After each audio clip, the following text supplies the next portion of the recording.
The basketball hit the court with a sharp thwack, echoing like a gunshot in the silent gym.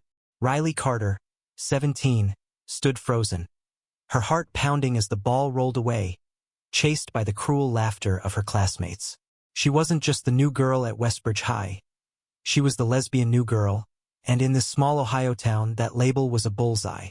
Riley had known moving from Chicago to Westbridge would be tough. Her mom's job transfer left her no choice, but nothing prepared her for the venom waiting in the hallways.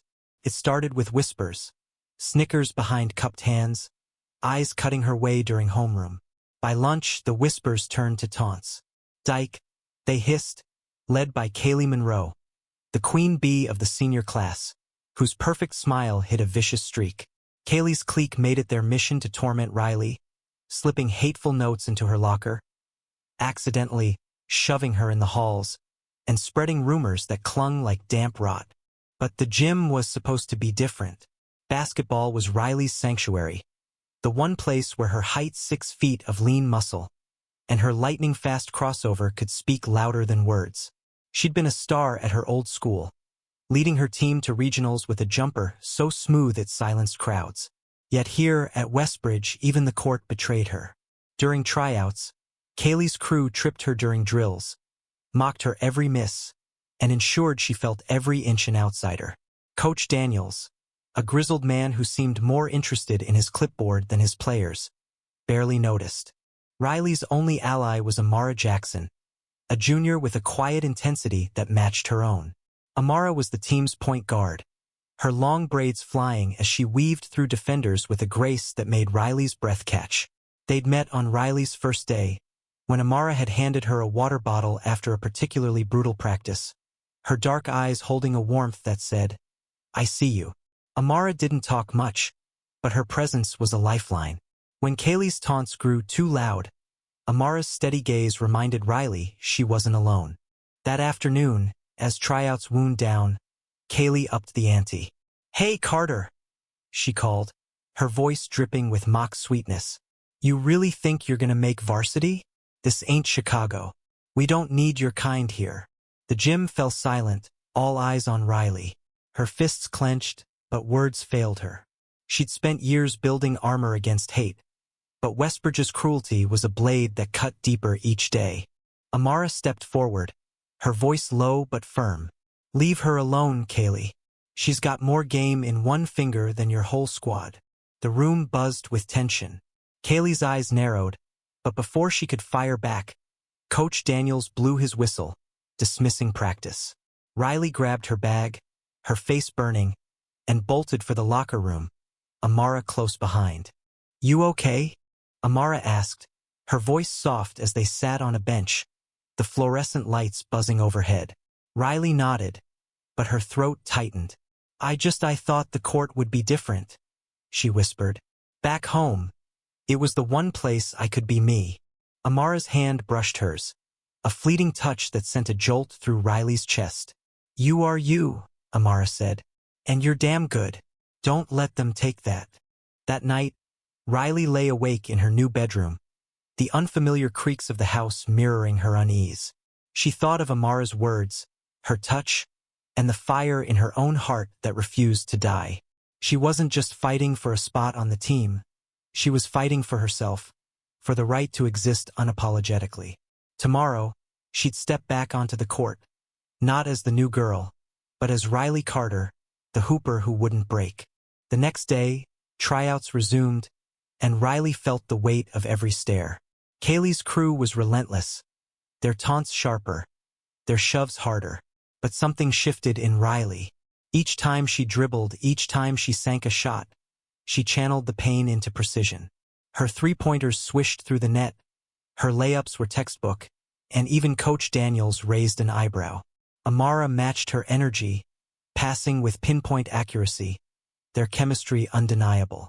The gym, once a battlefield, began to feel like hers again. By the end of practice, Riley was dripping with sweat, her chest heaving, but her eyes blazed with defiance. Kaylee's smirk faltered as Coach called Riley over. "Carter," he said, his voice gruff but impressed. "You're starting tomorrow's scrimmage." The words hit like a victory bell. Riley glanced at Amara, who grinned, her pride brighter than the gym's lights. But Kaylee wasn't done. As Riley left the gym, a crumpled note fell from her bag. "You'll never belong." Her stomach twisted, but Amara's hand found her shoulder. "They're scared of you," Amara said. "Keep playing. Keep being you." Riley nodded, her resolve hardening. This wasn't just about basketball anymore. It was about proving she was unstoppable on and off the court.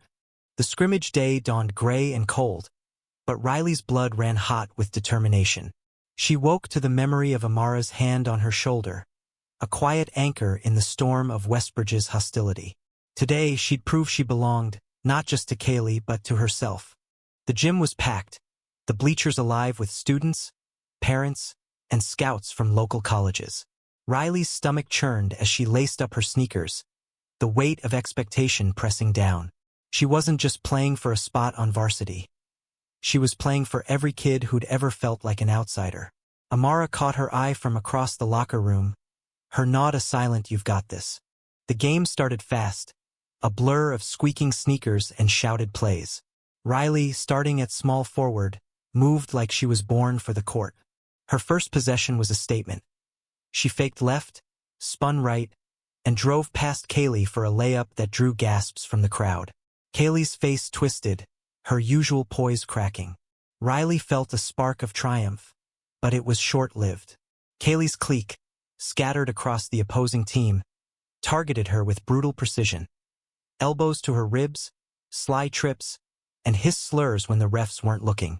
Amara was a lifeline, her passes crisp and her defense fierce. When Riley stole the ball and sank a deep three, Amara was there, slapping her hand in a quick, electric high five. Their rhythm was undeniable, a dance of trust amid the chaos. But Kaylee's aggression only grew. During a rebound, she slammed into Riley, knocking her to the hardwood. The crowd winced, but Riley sprang up, her jaw set. "That all you got?" she muttered, loud enough for Kaylee to hear. Halftime came with Riley's team up by 5, thanks to her 12 points and Amara's slick assists. In the locker room, Amara pulled Riley aside. "You're killing it," she said, her voice low and warm. "But Kaylee's not gonna stop. Stay sharp." Riley nodded, her heart racing. Not just from the game, but from the way Amara's eyes held hers, steady and sure. The second half was a war. Kaylee's crew doubled down, their fouls growing bolder. Riley took a hard screen to the chest, her breath hitching, but she pushed through, sinking free throws with ice in her veins. The crowd began to shift, their cheers tilting toward Riley's relentless hustle. Even Coach Daniels, usually stone-faced, clapped as she blocked a shot with a leap that seemed to defy gravity. With 2 minutes left, the score was tied. Riley had the ball, Kaylee guarding her like a hawk. The gym pulsed with tension. Riley faked a drive, stepped back, and launched a three. The ball arced high, then swished through the net as the buzzer sounded. The crowd erupted, and Amara tackled Riley in a hug, their laughter mingling with the roar. Kaylee stormed off, her face a mask of fury. After the game, Riley and Amara sat on the bleachers, catching their breath. "You were unreal out there," Amara said, her smile soft but radiant. Riley's cheeks warmed. "Couldn't have done it without you," she replied, their hands brushing. For a moment, the world was just them. 2 girls, 1 court, and a spark that felt like the start of something bigger. But the victory was bittersweet. That night, Riley found her locker vandalized, the word "freak" scrawled in red marker. Her heart sank, but Amara's voice echoed in her mind. "Keep being you." She wiped the marker off, her hands shaking, and vowed to keep fighting. The court had given her a taste of freedom, but the war for acceptance was far from over. Riley's scrimmage performance made waves, but Westbridge High wasn't ready to let her shine. The vandalism on her locker was just the start. By Monday, the rumors had escalated. Kaylee's clique spread stories that Riley was recruiting other girls, twisting her every interaction into something sinister. The hallways felt like a gauntlet, every glance a judgment, every whisper a blade. Yet the court remained her refuge. Practice was grueling, but Riley and Amara's chemistry grew stronger. They ran plays like they could read each other's minds, their passes and screens a silent language. Coach Daniels began to notice, pairing them in drills and barking praise when Riley's jumpers fell. "Keep that fire, Carter," he'd shout, and Riley would grin, sweat stinging her eyes, fueled by the chance to prove herself. Amara was her constant. Between drills, they'd share water bottles and quiet jokes, their shoulders brushing in a way that made Riley's pulse race. Amara's laugh was a melody, her confidence a shield. One evening, as they lingered after practice, Amara admitted, "I've never clicked with anyone on the court like this." Riley's heart leapt, but fear held her back. Could she trust this feeling? Or would Westbridge's cruelty taint it too? Kaylee's attacks grew bolder. During a team meeting, she accidentally spilled water on Riley's bag, soaking her books. The team snickered, but Amara stood, her voice cutting through the noise. "Grow up, Kaylee. You're embarrassing yourself." The room stilled, and Riley felt a surge of gratitude. And something deeper, something that scared her as much as it thrilled her. Outside school, Riley found solace in Westbridge's small community center, where she volunteered coaching younger kids. The kids didn't care about rumors. They just loved her trick shots and high fives. One afternoon, a shy girl named Mia, barely 12, asked Riley, "Do people ever make fun of you for being different?" Riley's throat tightened. She knelt, meeting Mia's eyes. "Yeah," she said softly, "but you keep being you, okay? That's your superpower." Mia's smile was a small victory, a reminder of why Riley fought. Back at school, the team's first official game loomed.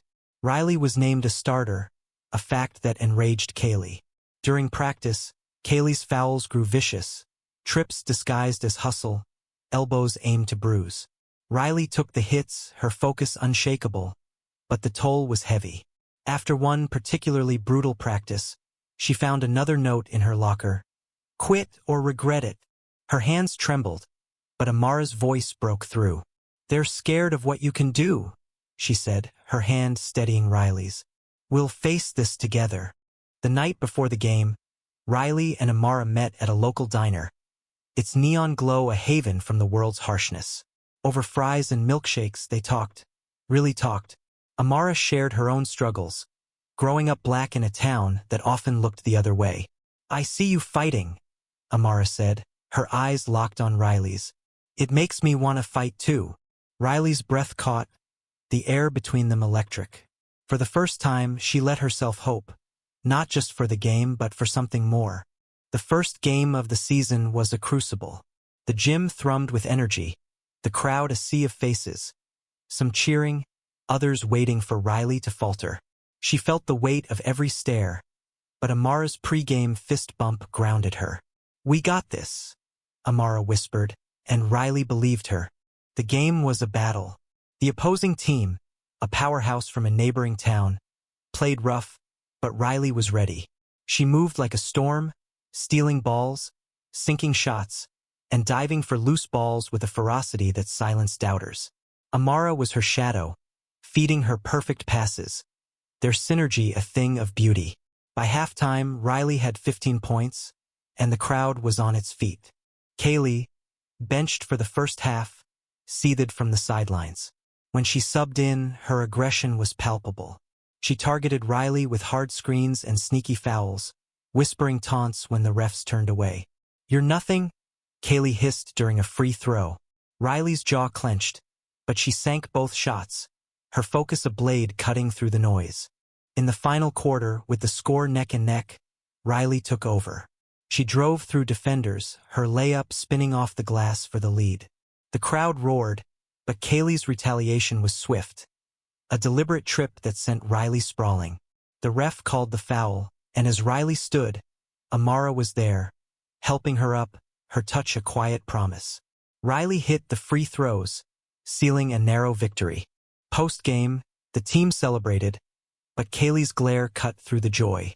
Later, in the parking lot, Riley found her tires slashed, the word "loser" scratched into her car's paint. Her heart sank, but Amara's voice pulled her back. "They can't stop you," she said, her hand squeezing Riley's. "Not on the court, not anywhere." Riley nodded, her resolve reigniting. She wasn't just fighting for herself anymore. She was fighting for Amara, for Mia, for every kid who needed to see someone stand tall. The next day, Riley reported the vandalism to the principal, Ms. Hargrove, a no-nonsense woman who promised an investigation. But Westbridge's small-town politics made justice slippery. Kaylee's family had influence, and the investigation stalled. Riley felt the walls closing in, but Amara's support was unwavering. They started spending more time together off the court. Study sessions at the library, walks by the river, moments where the world felt kinder. One evening, under a sky streaked with pink, Amara took Riley's hand. "I'm proud of you," she said, her voice barely above a whisper. Riley's heart raced, her feelings for Amara spilling over. "I'm scared," she admitted. "But you make it easier." Amara's smile was a sunrise, and for the first time, Riley let herself imagine a future where she wasn't just surviving, but thriving. Riley's car was fixed, but the scars on her spirit lingered. Each game was a triumph, but the hallways remained a battlefield. Kaylee's campaign intensified, social media posts hinted at Riley's problem, and anonymous texts flooded her phone with hate. Yet Riley's game only grew stronger, her points climbing, her name whispered by scouts. Amara was her rock, their bond deepening with every shared glance, every late-night talk. Practice, Coach Daniels pulled Riley aside. "You're carrying this team," he said. His usual gruffness softened. "Keep it up, and you're looking at scholarships." The words lit a fire in Riley, but they also painted a bigger target on her back. Kaylee's jealousy boiled over. During a drill, she missed a pass, the ball slamming into Riley's face. Blood trickled from her nose, but Riley waved off the trainer. Her eyes locked on Kaylee. "Nice try," she said, wiping the blood with a smirk. Amara's support was a bomb. They started meeting at the community center, coaching kids together. Mia, the shy girl from before, began opening up, her dribbling improving under Riley's guidance. One day, Mia hugged Riley, whispering, "You're my hero." Riley's eyes stung. She wasn't just playing for herself anymore. She was playing for kids like Mia, who needed to see someone fight and win. Off the court, Riley and Amara's connection deepened.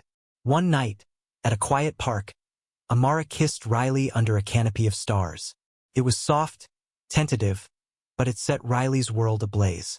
"I've wanted to do that for weeks," Amara admitted, her voice shaking. Riley laughed, her heart soaring. "Me too." They sat there, hands entwined, the world's cruelty fading for a moment. But Kaylee's wrath was unrelenting. At the next game, she spread a rumor that Riley and Amara were disrupting team chemistry. Some teammates, swayed by Kaylee's influence, began icing them out. Riley felt the sting, but Amara's defiance bolstered her. "We don't need their approval," Amara said, her voice fierce. "We've got each other." The team's next game was a regional qualifier, a high-stakes clash. Riley and Amara played like they were possessed, their synergy unstoppable. Riley dropped 20 points, Amara dished out assists like a maestro, and Westbridge won by a landslide. The crowd chanted Riley's name, but Kaylee's scowl promised retribution. That night, Riley's phone buzzed with a new message, "You'll pay for this." Her stomach twisted, but Amara's hand in hers was a reminder. She wasn't fighting alone. The regional qualifier victory should have been a high, but Kaylee's threat hung over Riley like a storm cloud. School became a minefield. Lockers defaced, rumors spiraling, even teachers turning a blind eye. Riley's grades slipped as she fought to stay afloat, but the court remained her haven. There, she and Amara were untouchable, their plays a defiance of the hate around them. Coach Daniels began relying on them more, naming Riley and Amara co-captains for the next game.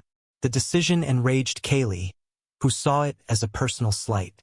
During practice, she rallied her clique. Their drills a thinly veiled attack on Riley, hard fouls, whispered slurs, anything to break her. But Riley's resolve was iron. She absorbed the hits, sank her shots, and left Kaylee fuming. Off the court, Riley and Amara's relationship bloomed. They stole moments at the diner, the park, anywhere they could be themselves. Amara shared stories of her family, her dreams of studying law to fight for kids like them.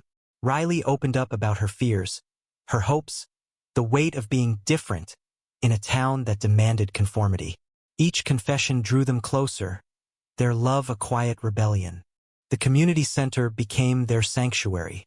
Coaching kids like Mia gave Riley purpose, a reminder that her fight mattered beyond herself. One evening, Mia's mom approached Riley, tears in her eyes. "Mia told me you're helping her be brave," she said. "Thank you." Riley's heart swelled, but the moment was bittersweet. Westbridge's cruelty was never far behind. Kaylee's next move was calculated. She leaked a doctored photo online, implying Riley and Amara were inappropriate at school. The post went viral among students, fueling whispers and glares.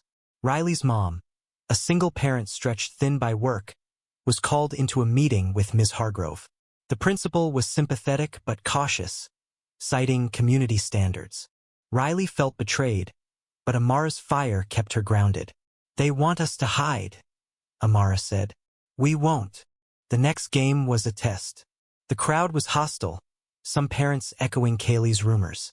Riley and Amara played through the noise, their performance a middle finger to the hate. Riley's clutch three-pointer sealed the win, but the victory felt hollow. As they left the gym, a group of students waited, Kaylee at the helm, their taunts a chorus of venom. Riley's fists clenched, but Amara pulled her away. "They don't get to win," she said, her voice steady. That night, Riley and Amara sat by the river, the water reflecting the moon. "I'm tired of running," Riley admitted. Amara took her hand. "Then stop. We fight together." Riley nodded, her heart full. The road ahead was daunting, but with Amara by her side, she felt unstoppable. The season marched on, each game a battle, each victory a defiance. Riley and Amara's co-captaincy transformed the team, their leadership pulling even reluctant teammates into their orbit. But Kaylee's war never ceased. Her clique's pranks grew darker. Riley's gym bag was filled with trash, her phone bombarded with anonymous threats. The stress was a weight, but Amara's presence was a counterbalance, her love a light in the dark. At the community center, Riley found purpose. Mia and the other kids looked up to her, their admiration a shield against Westbridge's cruelty. One day, Mia showed Riley a drawing, a stick figure Riley dunking a basketball, a rainbow in the background. "It's you," Mia said, beaming. Riley's eyes misted. She tucked the drawing into her bag, a talisman against the hate. School was another story. The doctored photo scandal lingered, and some teachers began treating Riley and Amara with cold distance. Ms. Hargrove's investigation into the vandalism and rumors stalled, citing lack of evidence. Riley's mom, exhausted but supportive, urged her to keep fighting. "You're stronger than they know," she said, hugging Riley tight. Riley clung to those words, but the isolation gnawed at her. Amara's strength was unwavering. She organized a team bonding night at the diner, hoping to mend fractures. Some teammates warmed to Riley, impressed by her game, but Kaylee's influence held firm. During the event, Kaylee spilled soda on Riley's jacket, smirking. Riley's temper flared, but Amara's calm hand on her arm stopped her. "She's not worth it," Amara whispered. Riley nodded, but the fire in her gut burned hotter. The next game was a regional semifinal, a chance to prove Westbridge could compete. Riley and Amara played like their lives depended on it, their chemistry a spectacle. Riley's dunks brought the crowd to its feet, Amara's assists a masterclass in precision. They won, but Kaylee's post-game stunt was vicious. She spread a rumor that Riley was cheating with performance drugs. The lie spread fast, tainting Riley's triumph. Riley confronted Kaylee in the locker room, her voice low but fierce. "Why do you hate me so much?"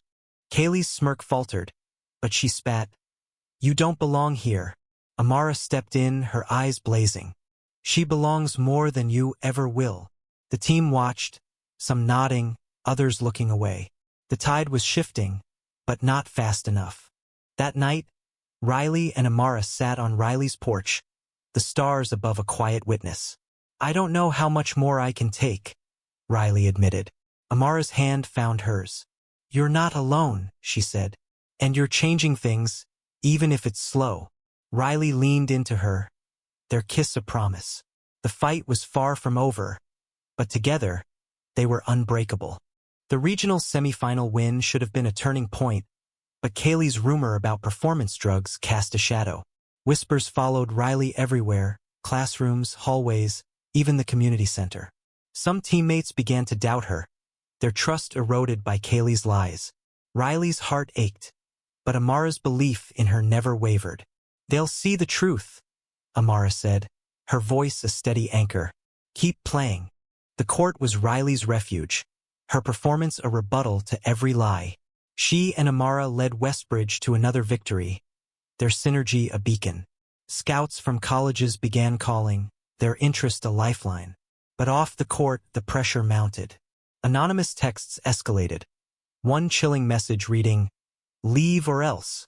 Riley's mom reported it to the police, but without proof, they could do little.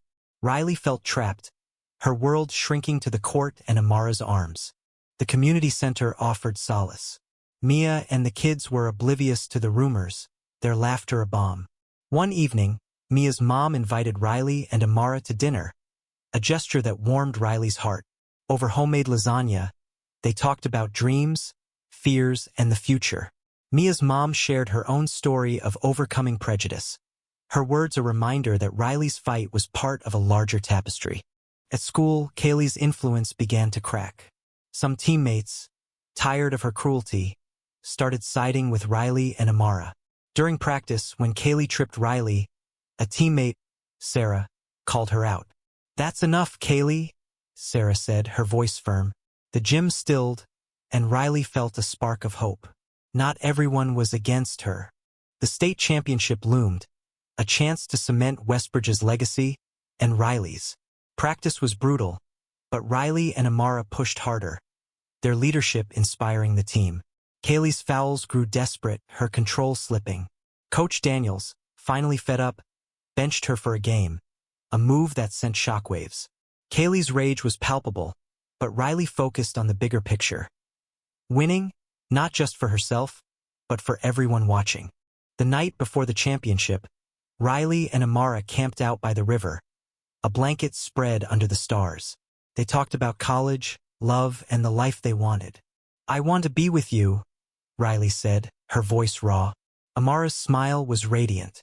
"Then we'll make it happen."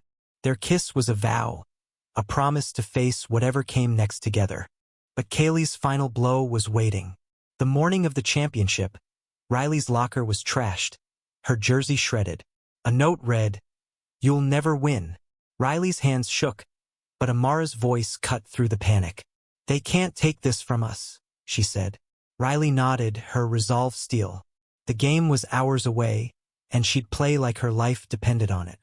The state championship was a coliseum, the gym packed to the rafters with screaming fans.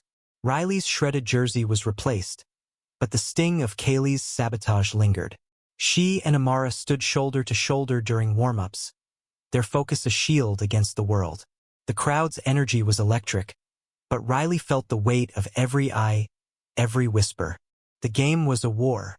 The opposing team, a dynasty from Cleveland, was relentless, their defense a wall. Riley and Amara fought back, their plays a symphony of grit and grace.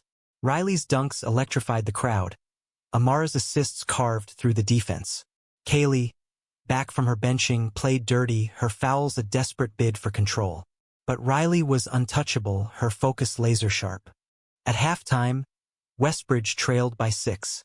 In the locker room, Coach Daniels rallied them, his eyes on Riley. "You're the heart of this team, Carter. Finish it." Riley nodded, her chest tight with purpose. Amara squeezed her hand. A silent "we're in this together." The second half was a comeback for the ages. Riley sank three-pointers, Amara stole balls, and their teammates rallied, inspired by their fire. With seconds left, Riley drove for a layup, tying the game. Overtime was chaos. Kaylee's fouls grew reckless, earning her a technical. Riley stepped to the free throw line, The crowd's roar deafening. She sank both shots, giving Westbridge the lead. In the final possession, Amara fed Riley for a game-winning 3. The buzzer sounded, and the gym erupted. Westbridge had won, and Riley was the hero. The celebration was a blur. Teammates hoisting Riley and Amara, the crowd chanting their names. Even Kaylee's clique was quiet, her influence shattered. But the victory wasn't just about the score. It was about Riley standing tall, unapologetically herself, with Amara by her side. After the game, Ms. Hargrove called Riley and Amara to her office. Evidence had surfaced, texts linking Kaylee to the vandalism and rumors. She was suspended, her reign over.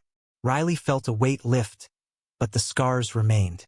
She and Amara walked out hand in hand, the future uncertain but bright. That night, at the community center, Mia and the kids threw a party for Riley. Their cheers, their drawings, their love were a reminder of why she'd fought. Amara pulled her close, whispering, "You did it." Riley smiled, her heart full. The road had been brutal, but she'd proven she was unstoppable. The championship glow lingered, but Riley knew the fight wasn't over. Westbridge was changing. Kaylee's suspension sent ripples, and some students began approaching Riley with apologies, their eyes sheepish. Sarah, the teammate who'd stood up to Kaylee, became a friend, her support a bridge to others. But the scars of bullying ran deep, and Riley carried them quietly, even as she smiled. The court remained her sanctuary.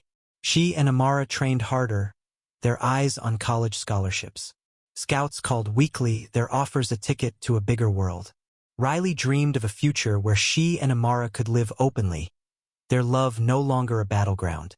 They spent evenings planning, laughing, building a life together one moment at a time. The community center was Riley's legacy. Mia and the kids looked to her as a beacon, their trust a responsibility she cherished. She started a mentorship program, teaching basketball and resilience to kids who felt like outsiders. Mia's confidence grew, her shy smiles replaced by bold laughter. Riley saw herself in her, a reminder of how far she'd come. At school, the air shifted. Ms. Hargrove implemented anti-bullying workshops, and Riley and Amara spoke at one, their story raw and real. The room was silent as Riley shared her pain, her triumphs, her love for Amara. A few students cried, others clapped.